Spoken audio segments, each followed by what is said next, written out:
Hello મિત્રો, જુઓ આ છે કેન. આમાં પાણી જ આવે, બીજું કંઈ આવે નહીં. આને પાણી પી લીધું. કેવું લાગ્યું આનું પાણી? બહુ ટાઢું. ફીજ કરતાં સારું કે નહીં સારું? ફીજ કરતાં સારું. જો મિત્રો, સરસ મજાની આવી કેન લઈ લેવાની આપણે તેલની. પછી ઉપર સરસ મજાનું કપડું લેવાનું અને ઉપર સીવી દેવાનું અને પછી એને પલાળ્યા રાખવાનું. એટલે બહુ સરસ ઠંડુ એવું પાણી તમારે થઈ જાય અને બહુ આમ ફ્રીજને કરતાં એ બહુ સારું થાય. કાં બહુ સારું થાય ને? એવું છે મિત્રો.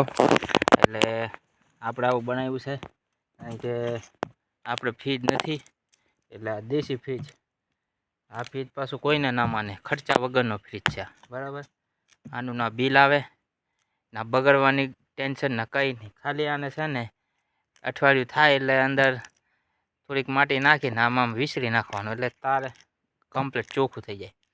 એટલે આવું કરી લેવું બરાબર. ફ્રીજનો અવાજ નહીં કરવો. ફ્રીજ મોંઘું પડે, 14-15 હજારનું ફ્રીજ આવે, મહિને પાછું બિલ આવે, બગડે તો પાછું એનું એ બિલ આવે. એટલે બધાનું બિલ આવે, આને કાંઈ કોઈ જાતનું બિલ નહીં બરાબર. એટલે આવું બનાવી લેજો. ઉનાળો હવે શરૂઆત થઈ ગઈ છે એટલે બહુ સારું એવું રહે બરાબર. આવજો, વગર ખર્ચ વગરનું છે. ચાલો આવજો. વિડીયો ગમે તો લાઈક, શેર, ફોલો, કમેન્ટ જરૂર કરજો.